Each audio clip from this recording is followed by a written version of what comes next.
Hi everyone, I hope सभी fit and fine हैं। तो एसएससी के जितने भी एस्पिरेंट्स हैं जो भी इस लेक्चर को सुन रहे हैं उसके उनके लिए बहुत इंपॉर्टेंट न्यूज़ है ये। ठीक है, जैसे हम ना ग्रामर को पढ़ते हैं ना, एसएससी के अंदर बहुत सारे एग्जाम्स ऐसे हैं जिनमें ये रूल्स मोस्ट इंपॉर्टेंट रूल्स हैं, मोस्ट रिपीटेड रूल्स हैं। अगर हम एडुकेटी का पैटर्न भी देखें तो इन रूल्स की वेटेज ज्यादा है। तो हमने क्या किया, पूरे ग्रामर को अगर आपने एक बार कर लिया है, आपको लगता है आपकी ग्रामर पूरी एकदम अच्छे से आपने कर लिया है, तो इन रूल्स को ना पेपर से पहले एक बार जरूर करके जाना। आपका मतलब फ्रेशअप हो जाएगा। ठीक है, आपको समझ में आएगा कि आपकी कितनी प्रिपरेशन है, और ये मोस्ट इंपॉर्टेंट रूल्स है, इनको जरूर करके जाना। यहाँ से पेपर बाहर नहीं जाएगा, एसएससी का कोई भी पेपर बाहर नहीं जाएगा। तो करिए इनको, आइए देखते हैं। और अभी एमटीएस के पेपर चल रहे हैं, फिर आपका सीजीएल के भी आएंगे, सीएचएसएल के भी आएंगे, सीपीओ के भी आएंगे, अभी बहुत सारे पेपर बाकी है। और फिर 2026 का भी हमारा कैलेंडर आया हुआ ना। तो एसएससी के सारे एस्पिरेंट्स के लिए गोल्डन रूल्स है, इनको एक बार जरूर करके जाना, इससे आपका एक ब्रशअप होगा। चलिए आज करेंगे रूल नंबर 41, है ना। 41 क्यों? क्योंकि हमने 1 to 40 ना सारे रूल्स हमने कर लिए। अगर आपने नहीं लगाए हैं और आप लगाना चाह रहे हो तो इससे पहले के सारे ना सेशंस आप देख लेना। ठीक है, आज हम 41 रूल नंबर पे आएंगे। देखिए 41 नंबर रूल, अगर आपने रूल पढ़ा है, इसमें क्या है, प्लेसेस प्राइमरी पर्पज है ना। आपने देखा होगा ना, ये रूल पढ़ा होगा, ये आर्टिकल चैप्टर का है। देखिए नीचे दिए गए प्लेसेस अपने प्राइमरी पर्पज के लिए यूज हो तो आर्टिकल ए एन द का प्रयोग नहीं होता। क्या होता? नहीं होता। मतलब कुछ बिल्डिंग्स के नाम है, कुछ ऐसी प्लेसेस हैं जिनका प्राइमरी पर्पस होता है ना, जो जिस चीज के लिए बनी है। प्राइमरी पर्पस से क्या समझते हो? जैसे स्कूल है, स्कूल किसके लिए बना है? स्टूडेंट्स के लिए, है ना, टीचर्स के लिए, प्रिंसिपल के लिए। तो स्कूल क्या पेरेंट्स के लिए बना है? क्या नहीं बना। तो प्राइमरी पर्पस स्कूल का क्या है? स्टूडेंट्स है, प्रिंसिपल है, टीचर्स है, राइट। वैसे ही अगर हम एक हॉस्पिटल की बात करें तो हॉस्पिटल का प्राइमरी पर्पस क्या बचे? वहां पे नर्स जाएंगी, डॉक्टर्स जाएंगे, है ना, वहां पे पेशेंट जाएंगे। अब वहां पे प्रोफेसर जाएंगे क्या? नहीं जाएंगे। वहां पे कोई किसी को चोट लग जाए तो उसका परिवार वाला मिलने के लिए जाएगा ना, फैमिली वाले लोग जाएंगे ना। तो फैमिली वाले लोग प्राइमरी पर्पज नहीं हुए, है ना। ऑफिसर प्राइमरी पर्पज नहीं हुआ। प्राइमरी पर्पज आप ये मान सकते हो हॉस्पिटल के लिए कौन कौन हो गए प्राइमरी पर्पज, किस किस के लिए हो गया वो? किसी का एक्सीडेंट हो जाए, पेशेंट के लिए, है ना, डॉक्टर्स के लिए, नर्स के लिए, स्टाफ के लिए, वो सब। तो जेल है तो जेल में कौन जाता है? आपके जेलर्स जाते हैं, कॉन्विक्ट जाते हैं, जो अपराधी होते हैं, है ना। तो इनके लिए प्राइमरी पर्पज हो गया। प्राइमरी पर्पज का मतलब है बच्चे, जो बिल्डिंग जिस तरह के लोगों के लिए बनी है, ठीक है, अगर वही लोग उस बिल्डिंग में जा रहे हैं तो वहां पे आर्टिकल द का यूज हम नहीं करते। ठीक है, हाँ, सेकेंडरी लोग जा रहे हैं, मतलब वो पर्पस उन लोगों के लिए, वो बिल्डिंग उन लोगों के लिए, लेकिन कोई और जा रहा है उस बिल्डिंग में। जैसे मान लो स्कूल के अंदर पेरेंट्स जाएं मिलने के लिए, तो पेरेंट्स का काम तो स्कूल जाना नहीं है ना, लेकिन मीटिंग के लिए बुलाया जाए या आपके बच्चे ने अच्छा नहीं किया तो आपको आना पड़ेगा, तो इस तरह से कोई बात हो तो पेरेंट्स जाते हैं ना प्रिंसिपल टीचर से मिलने के लिए। तो उनका प्राइमरी पर्पस नहीं है, राइट। प्राइमरी पर्पस तो स्कूल का प्राइमरी पर्पस, स्कूल मतलब किसका प्राइमरी पर्पस हो सकता है? टीचर्स के लिए, प्रिंसिपल के लिए और स्टूडेंट्स के लिए। लेकिन अगर पेरेंट्स जा रहे हैं तो उनके लिए प्राइमरी पर्पस नहीं है स्कूल की बिल्डिंग, तो वहां पे हम आर्टिकल द का यूज करेंगे। तो जिन लोगों के लिए वो बिल्डिंग बनी है ना, जिन लोगों के लिए वो पर्पस है, जिन लोगों के लिए वो बिल्डिंग स्पेशल बनाई गई है, अगर वही लोग उसमें जा रहे हैं तो आर्टिकल द या ए एन का हम यूज नहीं करते। उसके अलावा कोई और लोग वहां पे जाए तो हम आर्टिकल्स का यूज करेंगे। अभी देखिए कैसे है।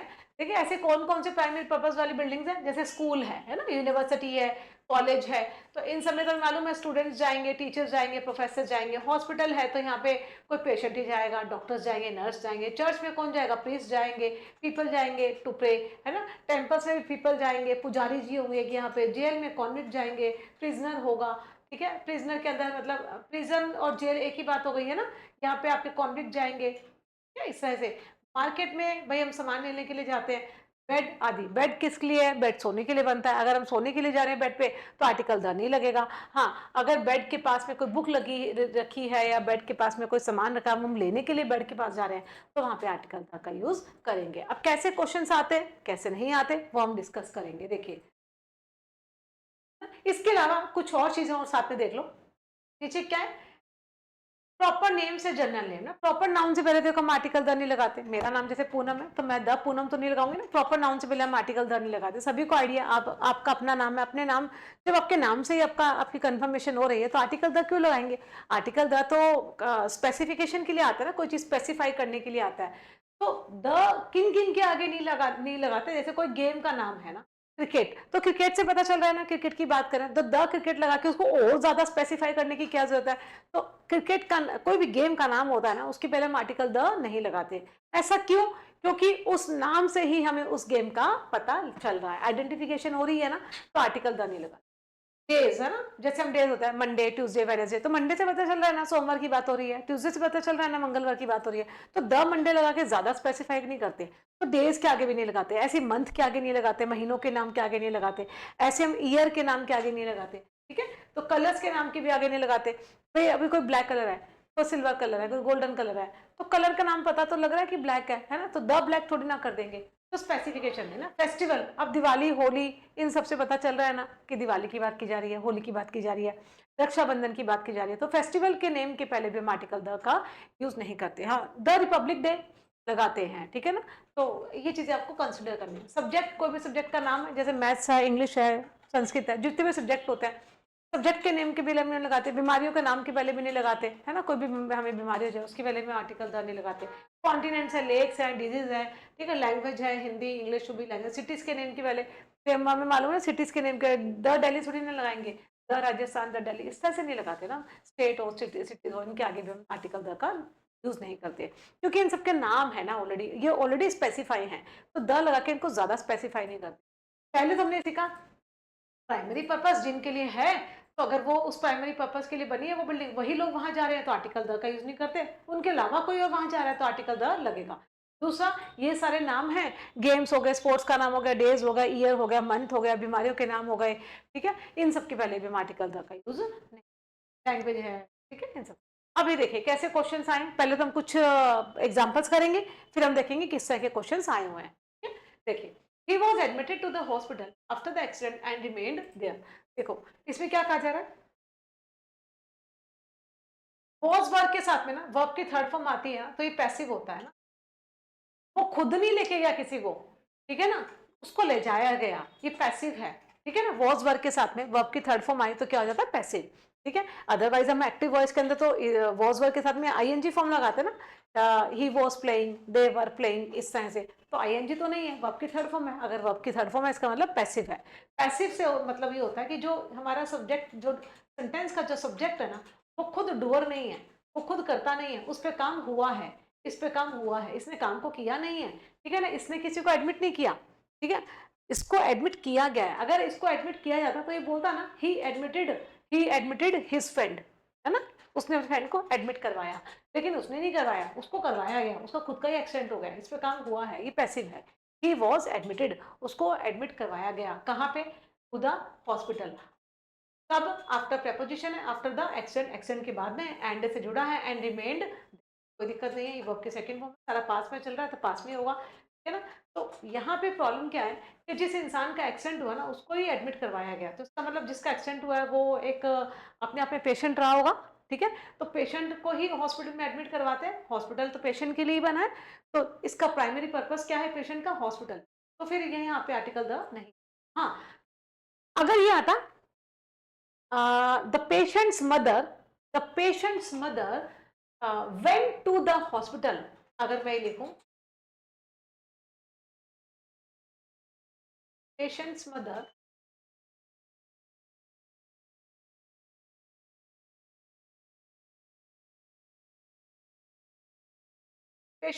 went to the hospital to meet the patient, इस तरह से, ठीक है। तो यहाँ पे देखो आर्टिकल द सही है, क्यों, क्योंकि देखो पेशेंट की जो मदर है ना, मदर का काम तो हॉस्पिटल जाना नहीं है ना, पेशेंट तो हॉस्पिटल में जाएगा ना, तो पेशेंट का प्राइमरी पर्पस क्या है, हॉस्पिटल, तो आर्टिकल द नहीं लगेगा। हाँ, मदर अगर मिलने के लिए गई है तो आर्टिकल द लगा सकते हैं, ठीक है। तो यहाँ पे क्या होगा, ए पार्ट में हम error, he was admitted to hospital after the accident and remained there for 2 weeks, ठीक है। नेक्स्ट देखिए, एवरी मॉर्निंग, क्या, शी गोज, हर रोज हर सुबह वो जाती है, शी सिंगुलर था तो वो भी कैसे है, सिंगुलर, ठीक है। एवरी मॉर्निंग शी गोज, वो जाती है कहाँ पे, टू द चर्च। अब देखो कोई इंसान है उसकी रोज कहाँ आदत है कहाँ पे जाना, चर्च जाने। अब चर्च उसके लिए प्राइमरी पर्पज हुआ ना, प्राइमरी पर्पज है तो यहाँ पे आर्टिकल द नहीं लगाएंगे। टू ऑफर प्रेयर्स, देखो प्रेयर्स करने के लिए हम कहाँ जाएंगे, चर्च में जाएंगे, है कि नहीं। तो इसका प्रेयर करने के लिए कहाँ पे जाना, चर्च में जाना, तो इसका प्राइमरी पर्पस है तो आर्टिकल द नहीं आएगा। For going to office. मेरे किसी बहुत सारे लोग होते हैं ना, जैसे टेम्पल जाते हैं, कोई मॉस्क जाता है, कोई चर्च जाता है, अपने अपने रिलीजन का फेथ है, तो किसी इंसान की आदत है वो ना। और प्रेयर करने के लिए हम कहाँ जाते हैं? प्रेयर से या तो चर्च में करेंगे, मॉस्क में करेंगे, टेम्पल में करेंगे, गुरुद्वारा में करेंगे ना, यही तो करते हैं। तो बस वही है कि चर्च तो प्राइमरी पर्पज है प्रेयर करने का, प्रेयर करने का प्राइमरी पर्पज कौन है? चर्च है, तो यहाँ पे आर्टिकल द नहीं लगेगा। हाँ, अगर मैं चर्च अपने फ्रेंड से मिलने के लिए जाऊँ तो यहाँ पे आर्टिकल द हम लगा सकते हैं। तो यहाँ पे तो प्रेयर करने के लिए जा रही है, तो प्राइमरी पर्पज है, तो आर्टिकल द नहीं आएगा। सी पार्ट में एरर मार्क करेंगे और आगे बढ़ेंगे। Children should be sent, children should be Saint, ये क्या है? वो डाल के बाद में बी प्लस वर्ब की क्या है? Third form. तो ये क्या होगा? पैसिव। फिर हमने एक्टिव में सीखा था कि मोडाल के साथ में क्या आती है? वर्ब की बेस फॉर्म, है कि नहीं? और अगर पैसिव बनाना हो तो modal plus be plus verb की थर्ड फॉर्म, ऐसे ही होता है। तो इसका मतलब पैसिव है। चिल्ड्रन ने किसी को, चिल्ड्रन किसी को लेके नहीं गए, चिल्ड्रन को ले जाया गया। Children should be sent, children को ले जाया जाना चाहिए। कहाँ पे? To the school regularly. अब बच्चों को तो स्कूल ही लेके जाएंगे ना, बच्चों को तो स्कूल ही लेके जाएंगे, तो आर्टिकल द नहीं। रेगुलरली टू डेवलप, किस लिए? टू डेवलप करने के लिए डिसिप्लिन एंड मॉरल वैल्यूज, है ना। स्कूल में हम क्यों जाते हैं? डिसिप्लिन सीखते हैं, मॉरल वैल्यूज सीखते हैं, एथिक्स सीखते हैं। तो यहाँ पे बच्चों को स्कूल, बच्चों का तो प्राइमरी पर्पज ही स्कूल होता है, आर्टिकल द नहीं आएगा। बी पार्ट में एरर मार्क करेंगे, ठीक है। हाँ, अगर कोई पेरेंट स्कूल में मिलने के लिए जाए तो वहां पे आर्टिकल द लगा सकते, बस यहाँ पे द नहीं आएगा। अब और देखिए, इस पर्टिकुलर रूल पे ना प्रीवियस ईयर में एसएससी में किस तरह से क्वेश्चन आए, वही देखिए, बहुत प्यारा रूल है, इस पे क्वेश्चन आते ही आते हैं। ये देखो, आपका एमटीएस का है ना, सेंटेंस इंप्रूवमेंट। देखो, चिल्ड्रन मस्ट बी पुट, अभी देखो मस्ट हमारा मोडाल है, मोडाल के बाद में बी है, और प्लस की क्या है? वर्ब की थर्ड फॉर्म, ठीक है ना। ये हमारा क्या है? पैसिव का कंस्ट्रक्शन है कि नहीं? तो चिल्ड्रन मस्ट बी पुट क्या? To the bed early for proper growth, बच्चों को सुलाया जाना चाहिए बेड पे अर्ली ग्रोथ के लिए। तो सुलाने की बात हो रही है, ठीक है, बच्चों को जल्दी सुलाना चाहिए ताकि उनकी प्रॉपर ग्रोथ हो। तो बेड तो सोने के लिए होता है, तो यहाँ पे आर्टिकल द नहीं, ठीक है ना। ए पार्ट में एरर मार्क करेंगे, क्योंकि प्राइमरी पर्पज है ना, प्राइमरी पर्पज क्या है? बेड का, सोने का ही है। तो वो यही तो कह रहा है कि बच्चों को सुलाना चाहिए बेड पे, ताकि उनकी, जल्दी सुलाना चाहिए ताकि उनकी ग्रोथ हो। अगर मैं बोलूँ I went to the bed, to the bed, to fetch some book, मैं बेड के पास गई कुछ बुक्स को लेने, कुछ बुक्स को लेने। अब बेड के पास, तो बेड का प्राइमरी पर्पस क्या है? सोना, ठीक है। मैं सोने के लिए नहीं गई, मैं किस लिए गई हूँ? कुछ बुक्स को लेने। तो यहाँ पे आर्टिकल 10 सही है ना। यहाँ पे बेड बेड बेड का प्राइमरी पर्पस क्या है? सोना। तो प्राइमरी पर्पस है तो आर्टिकल 10 नहीं आएगा, लेकिन यहाँ पे प्राइमरी पर्पस क्या है? बुक्स को लेना, ठीक है। तो यहाँ पे हमने आर्टिकल लगा दिया। क्लियर है चीजों को? नेक्स्ट देखिए, he has been suffering from the malaria for the last 3 days, है ना। ये देखो फॉर द लास्ट, कोई देखो ड्यूरेशन दी गई है, ड्यूरेशन दी गई है, तो हमें मालूम है कि ये परफेक्ट का कॉन्टिन्यूस टेंस आएगा, बिल्कुल सही है। अब मलेरिया है ना, बीमारी, कोई डिजीज के नेम के आगे हम आर्टिकल द का यूज नहीं करते। He has been suffering from malaria for the last 3 days, ठीक है, ऐसे। तो देखो आर्टिकल, ये देखो फोर आया ना, फोर आया, लास्ट से पहले देखो, लास्ट से पहले आर्टिकल द भी लगता है, ये भी ध्यान रखो, ठीक है। और अगर मैं ये बोलूँ कि वो मलेरिया से जूझ रहा है, तो he is suffering from malaria, he is suffering from malaria, तो मैं लिखूं he is suffering from malaria, तो ये बिल्कुल सही है, भाई वो मलेरिया से जूझ रहा है।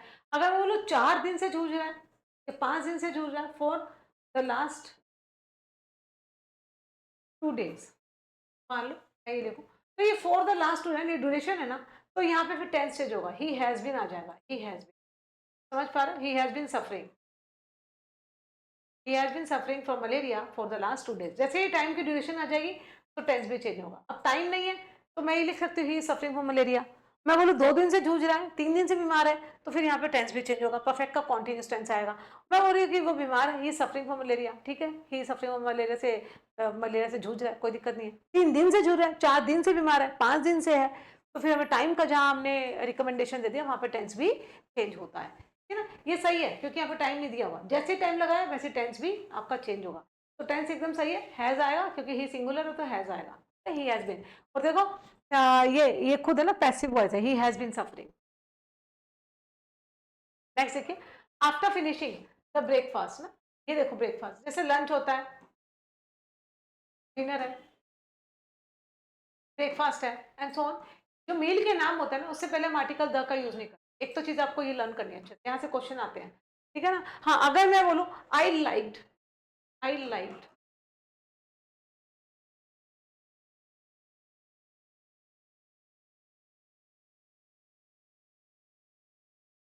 विच वो,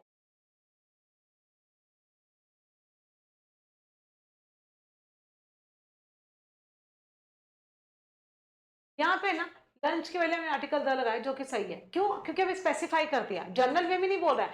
जब हम जनरल वे में बात करें ना, लंच की, ब्रेकफास्ट की, डिनर की जनरल वे में बात करें, तो वहां पे ना हम आर्टिकल द का यूज नहीं करते। लेकिन यहाँ पे क्या कह रहा है कि मुझे बहुत पसंद आया लंच जो कि मेरी मदर के द्वारा प्रिपेयर किया गया था, तो यह पूरा क्लोज है ना, जो कि मेरी मदर के द्वारा प्रिपेयर किया गया था। अभी लंच स्पेसिफिक हो गया, स्पेसिफिक हो गया तो आर्टिकल द का हम करेंगे, ठीक है ना। यहाँ पे कोई स्पेसिफिकेशन नहीं है। After finishing the breakfast he left for the office in a hurry, तो after finishing breakfast he left for office in a hurry, यहाँ पे आर्टिकल द नहीं आएगा, ए पार्ट में एरर मार्क करेंगे।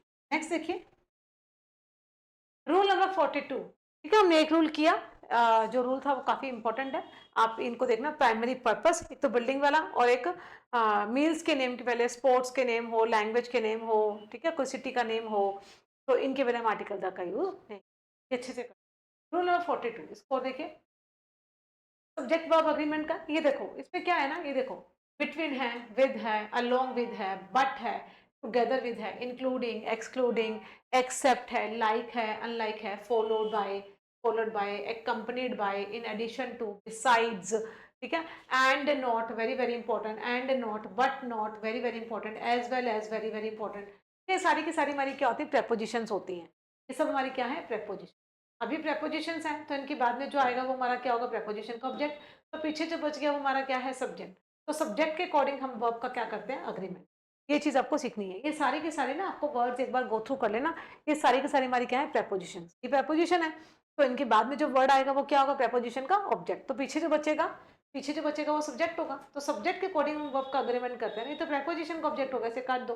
सब्जेक्ट के अकॉर्डिंग वर्ब का agreement होगा। अगर ये सब्जेक्ट सिंगुलर है तो वर्ब भी सिंगुलर आएगी, ये सब्जेक्ट प्लूरल है तो वर्ब भी आएगी। अभी देखें इस पे कैसे क्वेश्चंस आते हैं, इसको देखो। द प्राइम मिनिस्टर, ठीक है, क्या आ गया, प्रेपोजिशन अकम्पनीड बाय, प्रेपोजिशन है, तो प्रेपोजिशन के बाद में प्रेपोजिशन का ऑब्जेक्ट होगा हिज बॉडीगार्ड्स। तो प्रेपोजिशन के ऑब्जेक्ट को काट दो। प्राइम मिनिस्टर हमारा सेंटेंस का क्या बच गया, सब्जेक्ट बच गया। प्राइम मिनिस्टर कितना है, सिंगुलर है, ठीक है ना। तो यहाँ पे क्या हो जाएगा, the prime minister comes, prime minister singular है ना, क्या आ जाएगा, कम्स, कहाँ पे, टू द रेड फोर्ट, कब, एवरी ईयर, क्यों, टू होस्ट द फ्लैग, कब, ऑन रिपब्लिक डे, ठीक है। तो यहाँ पे आपका क्वेश्चन कम्स आएगा यहाँ। तो बस हो गया, इस पार्ट में एरर मार्क करेंगे। नहीं, वैसे एरर का था, इसको आप चाहो तो एरर का पार्ट बना लो, ये ए पार्ट बना लो, ये बी पार्ट बना लो, ये सी और ये, ठीक है ना। तो हम बी पार्ट में एरर मार्क, बी पार्ट में एरर। नेक्स्ट देखिए, the introduction of new reforms together with strict informants pose a serious challenge to the administration. देखो द इंट्रोडक्शन, ठीक है, ऑफ हमारा क्या है, प्रेपोजिशन। ये प्रेपोजिशन का क्या हो गया, ऑब्जेक्टिव केस काट दो से, द ऑफ न्यू रिफॉर्म्स है ना, टुगेदर विद क्या है, टुगेदर विद आपका एक प्रेपोजिशन, अगेन प्रेपोजिशन है, ये प्रेपोजिशन का आपका क्या हो गया, ऑब्जेक्टिव केस भी काट दो। तो अगर आप देखें द इंट्रोडक्शन है ना, ऑफ हमारा प्रेपो है, प्रेपो का ये क्या है, ऑब्जेक्टिव केस, टुगेदर विद आपका क्या है, प्रेपोजिशन, और प्रेपोजिशन का ये क्या है, ऑब्जेक्टिव केस। अगर हम देखें हमने ये प्रेपोजिशन का ऑब्जेक्टिव केस काट दिया, इसे भी काट दिया, तो हमारा क्या बच गया, इंट्रोडक्शन, हमारा एक सब्जेक्ट बच गया है कि नहीं। सब्जेक्ट कैसा है, ये सिंगुलर, सब्जेक्ट सिंगुलर है तो वो भी कैसी आएगी, सिंगुलर। तो ये पॉइज नहीं होगा, ये क्या हो जाएगा, पॉइजेस। क्या, a serious challenge whom to the administration. तो यहाँ पे जो एरर होगा वो होगा सी पार्ट में। कैसे हुआ, द इंट्रोडक्शन, इंट्रोडक्शन हमारा कैसा था, सिंगुलर नाउन, ठीक है।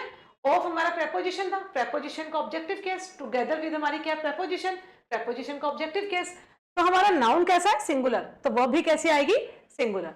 आई होप आपको ये रूल समझ में आया होगा, ठीक है। इस तरह के क्वेश्चन आते हैं पेपर में। द ऑथर, ऑथर हमारा सेंटेंस का क्या है, सब्जेक्ट। इन एडिशन टू एक हमारी क्या है, प्रेपोजिशन फ्रेज। तो प्रेपोजिशन फ्रेज के बाद में उसका क्या आता है, ऑब्जेक्टिव्स आते हैं। ये कट गया, ठीक है। ऑथर, तो ऑथर कैसा था, सिंगुलर, तो सिंगुलर नाउन के लिए वर्ब भी कैसे आएगी, singular. The author was invited, ये देखो वॉज वर्ब के साथ में क्या है, वर्ब की थर्ड फॉर्म, इसका मतलब ये क्या है, पैसिव। तो ऑथर ने किसी को इन्वाइट नहीं किया, ऑथर को इन्वाइट किया गया। The author was invited, the author was invited to why, to speak where, at the international literary conference. समझ पा रहे हैं? तो author was invited to speak at the international literary conference, तो ऑथर को इन्वाइट किया गया। So we have error in part C, यहाँ पे वर्ड नहीं आएगा, वॉज आएगा। ऐसा क्यों? क्योंकि सेंटेंस का जो सब्जेक्ट था वो कैसा था, सिंगुलर। इन एडिशन टू तो हमारी फ्रेजल वर्ब, मतलब हमारी एक प्रेपोजिशन हो गई, प्रेपोजिशन फ्रेज हो गई ना ये, तो प्रेपोजिशन फ्रेज के अंदर इसका ऑब्जेक्ट आ गया। तो नाउन हमारा सेंटेंस का जो सब्जेक्ट था वो सिंगुलर था, तो वर्ब भी सिंगुलर आई, क्योंकि पैसिव था। कैसे पता चला? वॉज वर्ब के साथ में जब वर्ब की थर्ड फॉर्म आती है पैसिव बनती है, ठीक है। तो ऑथर को इन्वाइट किया गया, ऑथर ने इन्वाइट नहीं किया। अगर ऐसा होता ना, ऑथर इन्वाइटेड समवन, ऑथर ने इन्वाइट किया किसी को, बट यहाँ पे ऑथर वॉज इन्वाइटेड है, तो ऑथर को इन्वाइट किया गया, ठीक है। ये भी चीजें ध्यान रखिए। नेक्स्ट देखिए, अब इसी रूल पे ना आप देखिए कि जो हमारी प्रेपोजिशंस होती है ना, तो प्रेपोजिशन के बाद में ना जनरली आपको नाउन है ना प्लूरल दे देते हैं, ठीक है।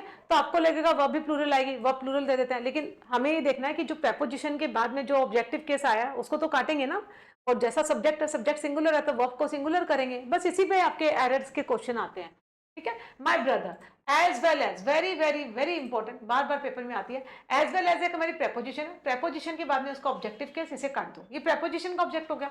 अब हमारा सब्जेक्ट कैसा बचा, नाउन कैसा है, हमारा सिंगुलर, नाउन कैसा बचा, सिंगुलर। नाउन सिंगुलर है तो वर्ब भी कैसी आएगी, सिंगुलर, इज आ जाएगा। My brother is playing cricket where, in the ground. समझ पा रहे हैं? ये आपका एमटीएस का है ना, देखो कितना इजी, कितना हल्का क्वेश्चन था ना। अगर हमें प्रेपोजिशन के बारे में पता हो ना, तो हम 1 सेकंड में क्वेश्चन को खत्म कर सकते हैं ना।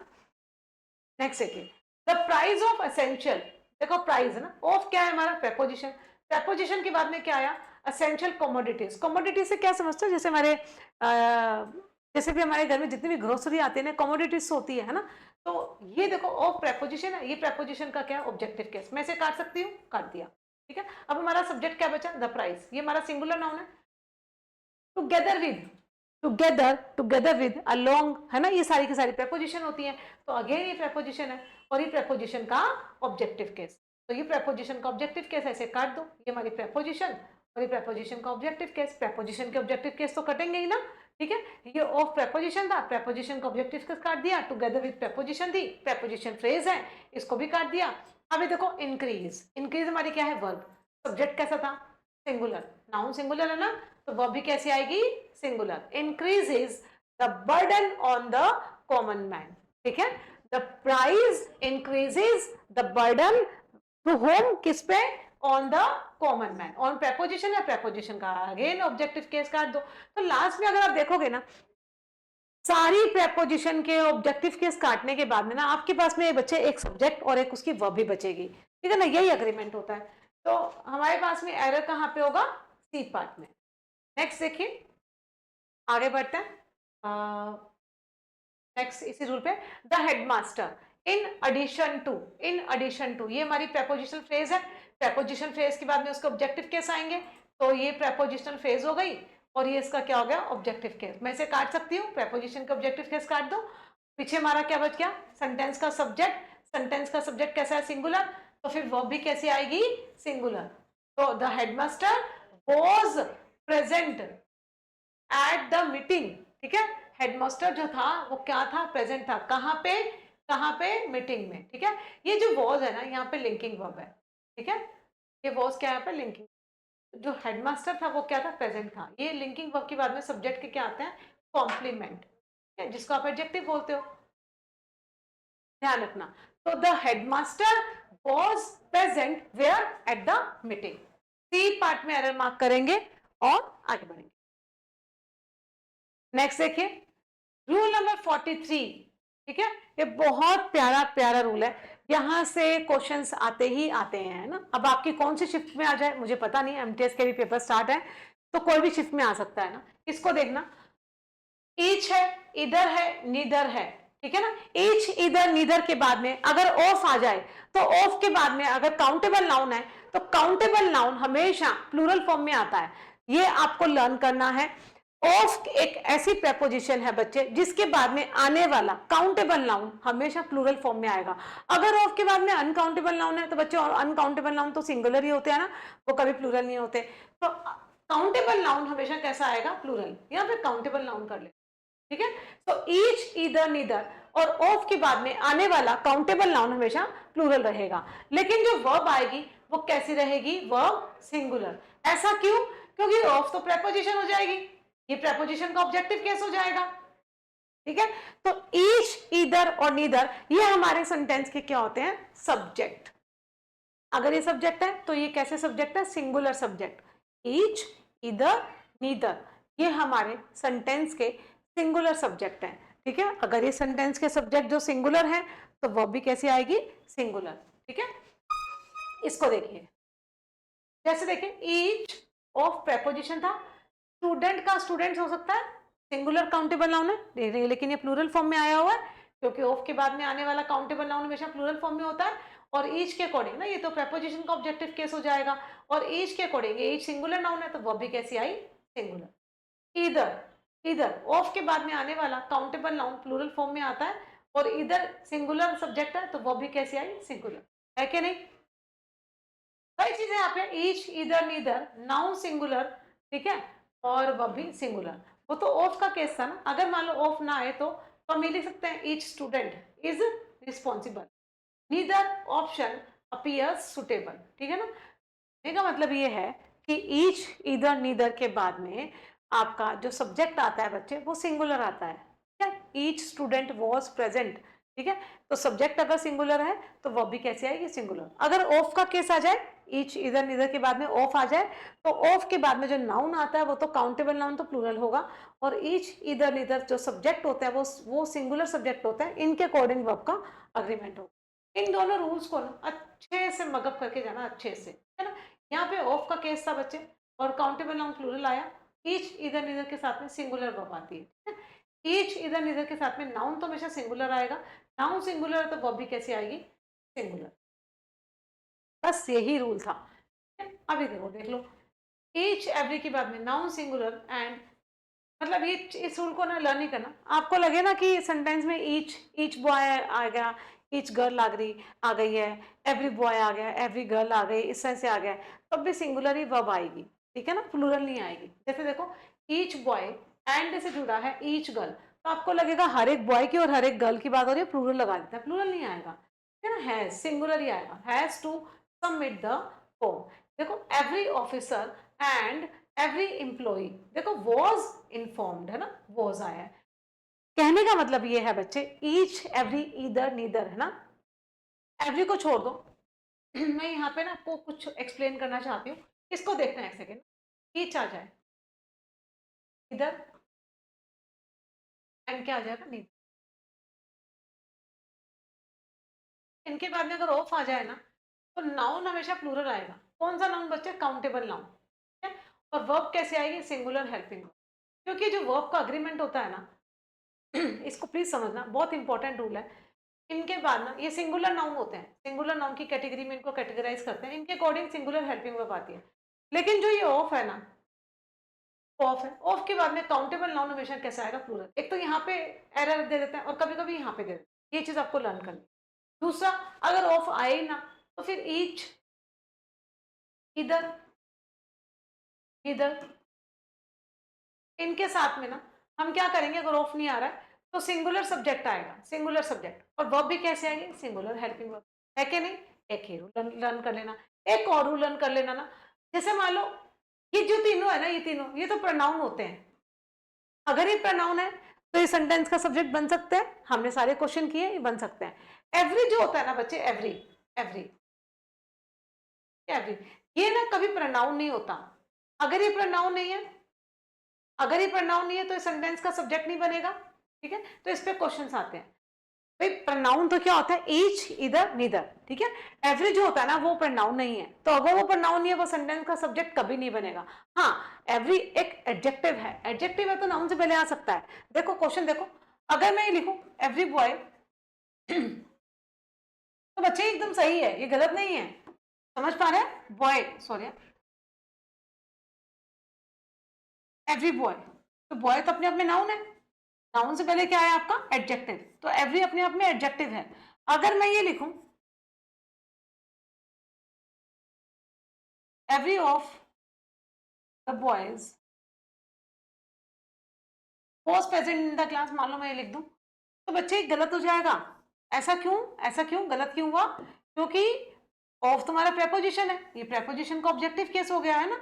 ऑफ तो सही आया है, बिल्कुल सही है, लेकिन ये तो सेंटेंस का सब्जेक्ट हो गया ना, तो एवरी तो सेंटेंस का सब्जेक्ट बनेगा ही नहीं, क्योंकि एवरी तो प्रोनाउन नहीं है। तो यहाँ पे गलती हो गई, तो यहाँ पे इसको ठीक कैसे करें, इसको ईच कर लो, each of the boys was present in the class. समझ पा रहे हैं? तो ये मतलब ये ना ईच, इधर, नीदर और एवरी पे ना मैक्सिमम क्वेश्चन जो आज तक पूछे गए ना, इससे बाहर नहीं पूछे गए। ये सारा मैंने आपको एक ही स्लाइड में करवा दिया, इसको बहुत अच्छे से करके जाना। ठीक है, एक तो ऑफ वाला रूल, ऑफ के बाद में अगर काउंटेबल नाउन आता है बेटे तो वो प्लूरल होगा, अनकाउंटेबल होगा तो वो कभी प्लूरल नहीं होगा। दूसरा, अगर ऑफ नहीं आया तो ईच, एवरी, सॉरी ईच, इधर, नीदर के बाद में सिंगुलर सब्जेक्ट और वो भी singular, each boy has present in the class, each girl has present in the class. ठीक है, was present in the class या वॉज कर दो। ठीक है, और अगर एवरी आता है तो एवरी सेंटेंस का सब्जेक्ट नहीं बनेगा, क्योंकि एवरी प्रोनाउन नहीं है। हाँ, एवरी एडजेक्टिव है, एवरी बॉय लिख सकते हैं, एवरी गर्ल लिख सकते हैं, लेकिन एवरी ऑफ द बॉय गलत हो जाएगा, क्योंकि ऑफ तो प्रेपोजिशन है, ये प्रेपोजिशन का ऑब्जेक्टिव केस बन जाएगा, तो ये वर्ब तो सब्जेक्ट के अकॉर्डिंग आएगी, तो सब्जेक्ट तो एवरी नहीं होता ना, तो एवरी को काट के ईच करेंगे। तो बस यही रूल्स है, मतलब या तो एरर यहाँ पे दे देगा, या वर्ब का एग्रीमेंट दे देगा, या फिर सब्जेक्ट गलत दे देगा, इससे बाहर नहीं है। चलिए अब देखिए, कर लिया, इसको देख लेना।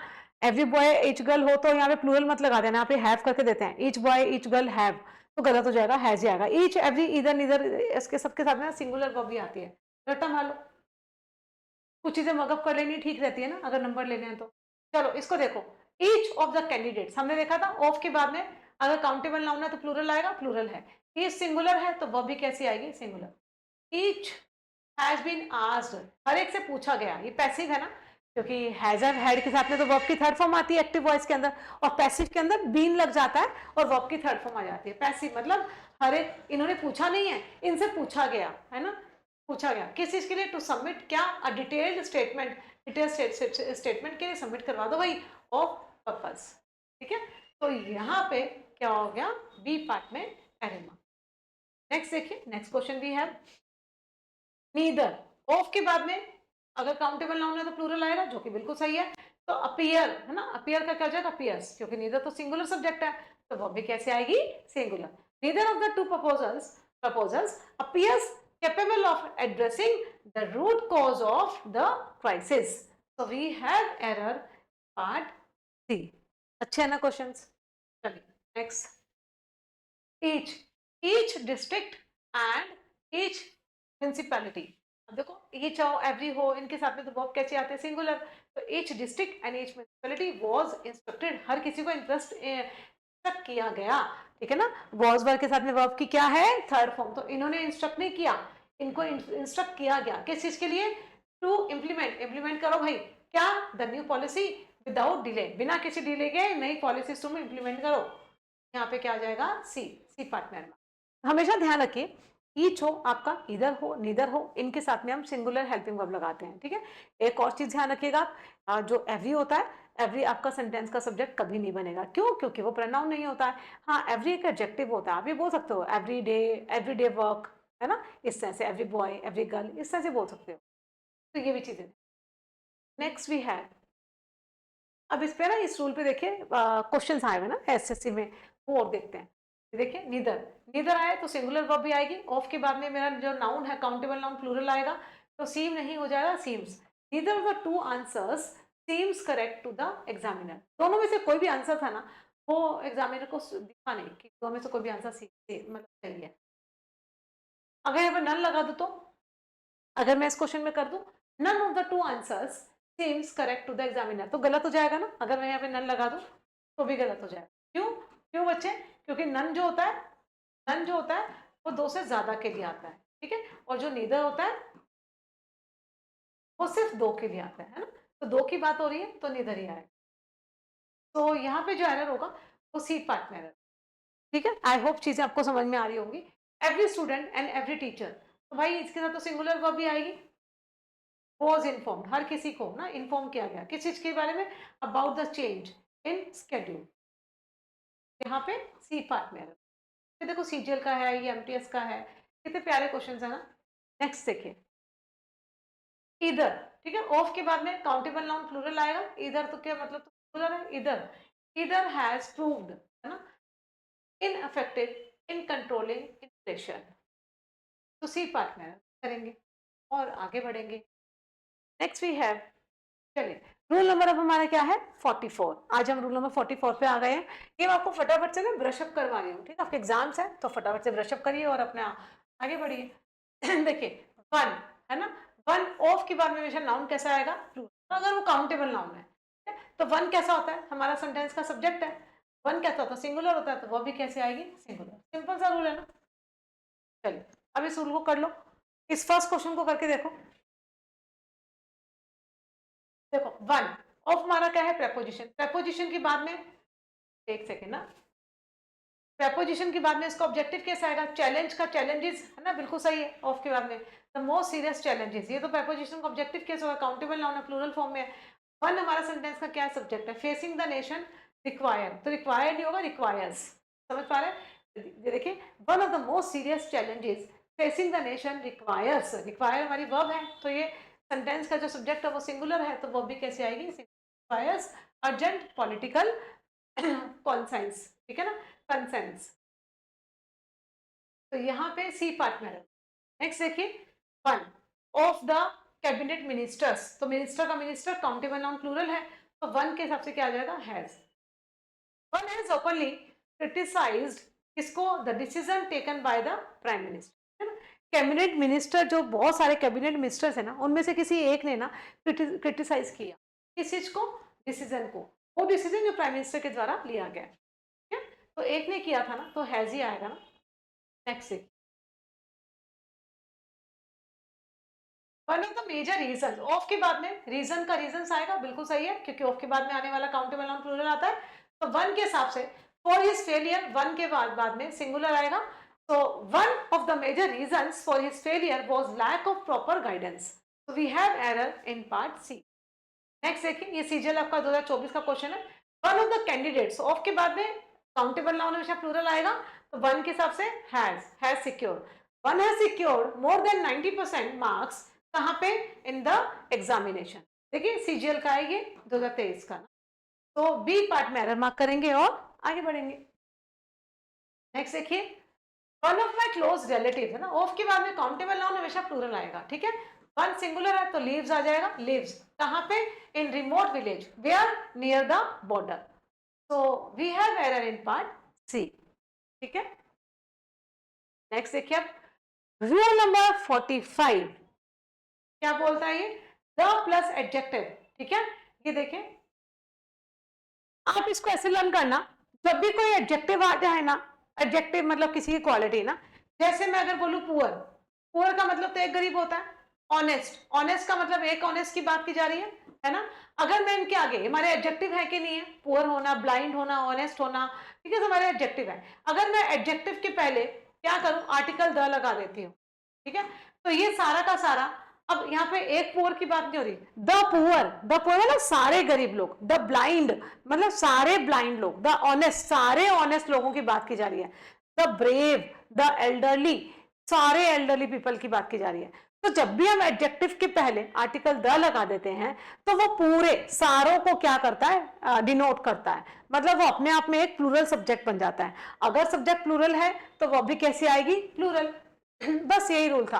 अब हम ये नहीं कर सकते, एडजेक्टिव को कभी प्लूरल करते हैं क्या, मैं ये लिख सकती हूँ द पुअर्स, गलत हो जाएगा, है ना, भाई आपने ये सुना होगा ना, मैं ये बोल सकती हूँ क्या, I am beautifuls, he is handsomes, नहीं बोलते ना, हमारी खुद की क्वालिटी, हमारे एडजेक्टिव जो होते हैं, तो हम एडजेक्टिव को कभी प्लूरल नहीं करते, ठीक है ना, ब्लैक्स पेन नहीं बोलते ना, ब्लैक पेन, क्योंकि ब्लैक तो उसकी क्वालिटी है, कहने का मतलब यह बच्चे कि एडजेक्टिव को हम कभी भी प्लूरल नहीं करते, तो हम वैसे ही यहाँ पे ये नहीं कर सकते द पुअर्स, गलत हो जाएगा, द पुअर मतलब सारे पुअर लोगों की बात की जा रही है, अगर ये सारा है, अगर ये प्लूरल सब्जेक्ट है, तो वर्ब भी कैसी आएगी, प्लूरल वर्ब आएगी, बस यही था। अब देखो इस पे क्वेश्चन देखो, ये बहुत इंपॉर्टेंट रूल है, यहाँ से क्वेश्चन आते हैं। देखो द पुअर, एक गरीब की बात नहीं की जा रही बच्चे, सारे गरीब लोगों की बात की जा रही ऑफ दिस रीजन, है ना। अब सारे हैं तो फिर क्या आ जाएगा, have. The poor have been ignored by successive governments for decades, जो सारे गरीब लोग हैं उन्हें इग्नोर किया गया है, सक्सेसिव गवर्नमेंट बहुत सारी सदियों से ऐसे ही चलता आ रहा है। उसी पार्ट में एरर मार्क करेंगे। द एल्डरली, सारे एल्डरली लोगों की बात की जा रही है, तो वह भी कैसे आएगी, प्लूरल। द एल्डरली नीड, ठीक है, नीड। अगर सी सिंगुलर है, शी सिंगुलर है, तो क्या लगा देंगे, शी नीड्स, शी नीड्स। अगर दे प्लूरल है तो बच्चे क्या लगाएंगे, दे नीड, है ना। तो मैं ये बोल सकती हूँ they is equivalent to the elderly, ठीक है। तो दे की बात कर लो, दे भी प्लूरल होता है, द एल्डरली भी प्लूरल है, तो नीड ही तो आएगा। तो द एल्डरली नीड क्या, special attention in matters of health care and social security. जितने भी हमारे एल्डरली जो लोग होते हैं उन सबको नीड तो होती है ना, कि सब उनके साथ बात करें, है ना, उनकी हेल्थ केयर पे बात करें, सोशल सिक्योरिटी दें। बड़े मतलब बड़े जो बुजुर्ग लोग होते हैं, हमारे पास में टाइम ही नहीं, हम देते ही नहीं ना, जो कि बहुत गलत है। चलिए, द पुअर, यहाँ पे एक पुअर की बात नहीं की जा रही है, सारे पुअर की बात की जा रही है। The poor have been suffering, ठीक है, जो पुअर लोग हैं सफर कर रहे हैं due to the continuous rise in prices. लगातार देखो कीमतें बढ़ी जा रही है ना, तो उसकी वजह से एक बेचारा आम आदमी मारा जाता है ना। तो ये इस तरह से तो इंडिया है, क्या कर सकती, आपका एमटीएस का पेपर पता है। The rich, the rich, the rich मतलब सारे अमीर, तो पेज नहीं पे, the rich pay less attention where to the problems of किसकी, द पुअर, है ना। तो यहाँ पे बस, यहाँ पे आपने समझ ही लिया, पे की जगह, पेज की जगह पे पे आएगा। तो नेक्स्ट वीक बस इतना ही है हमारा। तो आज हमने किए गाइस, ये हमारे मोस्ट इंपॉर्टेंट रिपीटेड रूल्स हैं। अभी जो एडुकेटी के जो पैटर्न्स है, जितने एग्जाम्स लिए हैं एडुकेटी ने, वो सारा कंसर्न करके ना ये सारे रूल्स, मतलब ये सारी शीट्स हमने खुद रेडी की हैं। आई होप आपको एग्जाम में इन सब शीट्स से बहुत हेल्प मिलेगी, एंड आई जस्ट विश कि ये सारे सेशंस आपके लिए फ्रूटफुल रहें। सेशन अगर अच्छे लग रहे हैं, आपको लग रहे हैं फ्रूटफुल है, तो सेशन को क्या करना बनता है, लाइक, है ना, और सब्सक्राइब भी करना बनता है। एंड मैक्सिमम आपकी इच्छा, आपको अच्छा लगा है तो अपने फ्रेंड्स को भी शेयर करिए।